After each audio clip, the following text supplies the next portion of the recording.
ಎಲ್ಲರಿಗೂ ನಮಸ್ಕಾರಗಳು. ನಾನು ಮಂಜುನಾಥ್ ಬಂಗಾರ್.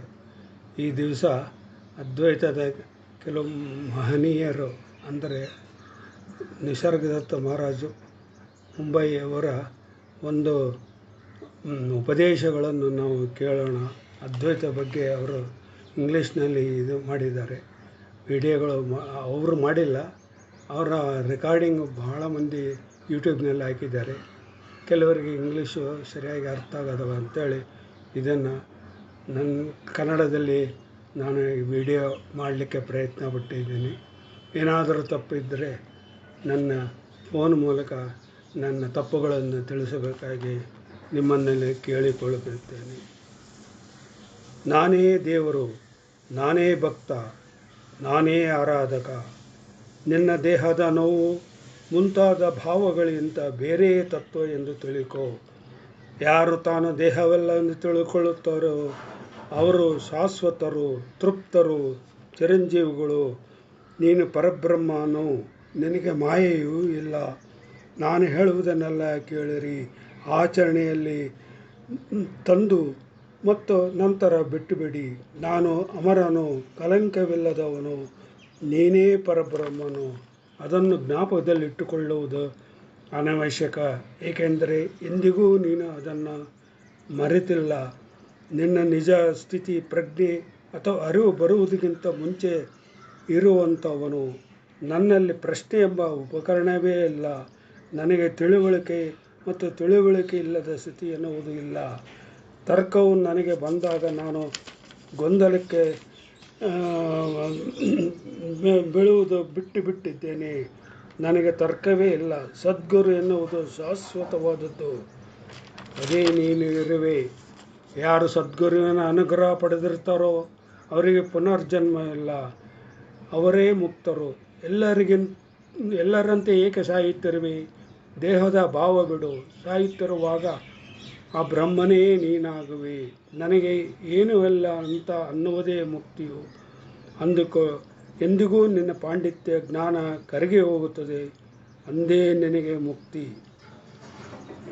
ಗೊತ್ತಿಲ್ಲದ್ದು ನಿಜವಾಗಿ ಇರುವುದು ಸತ್ಯ. ನನಗೆ ಅನುಭವದ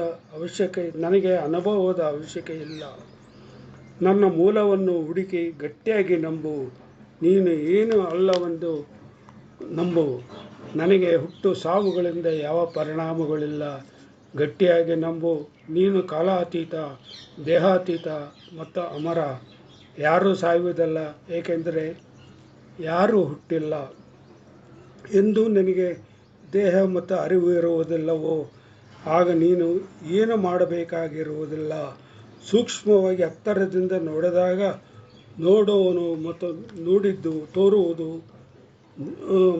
ತೋರುವುದಕ್ಕೆ ಮಾತ್ರ. ನಿನ್ನ ಗುರುತಿಸುವುದಕ್ಕಿಂತ ಮುಂಚೆಯೇ ನೀನು ಇದ್ದೀಯ.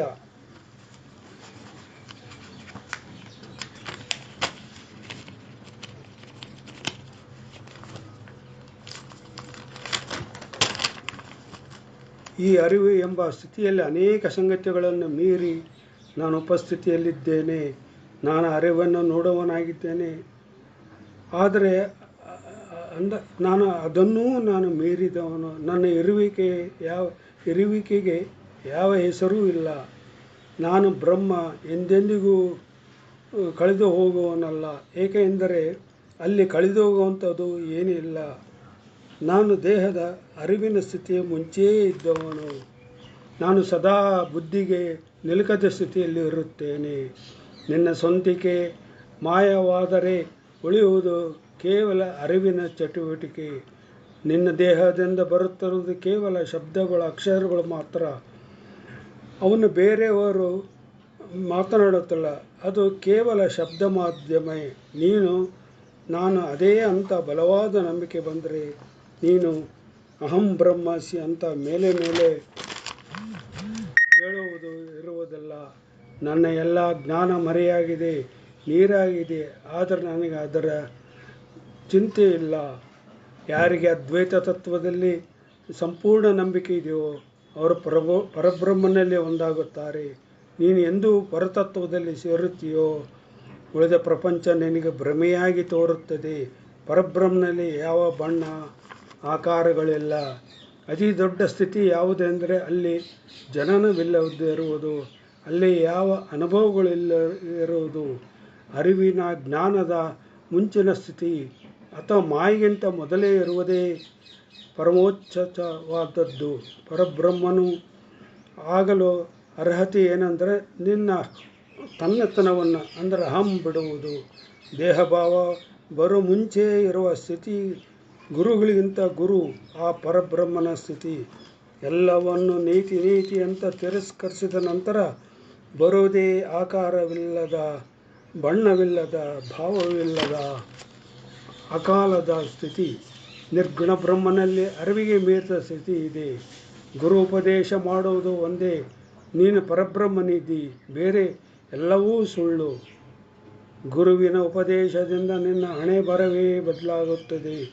ನಾನು, ನೀನು, ಅದು, ಇದು ಅಂತ ಬುದ್ಧಿ ಮನಸ್ಸು ಅಂತ ಅದನ್ನು ಬಿಟ್ಟು ಬಿಡು. ಧ್ಯಾನ ಮಾಡುವಾಗ ನಾನು ಅದೇ ಇದ್ದೇನೆ ಎಂಬ ದೃಢ ನಂಬಿಕೆಯಿಂದ ಮಾಡಿದರೆ ದೈವಜ್ಞಾನ ಬರಲಿಕ್ಕೆ ಆರಂಭವಾಗುತ್ತದೆ.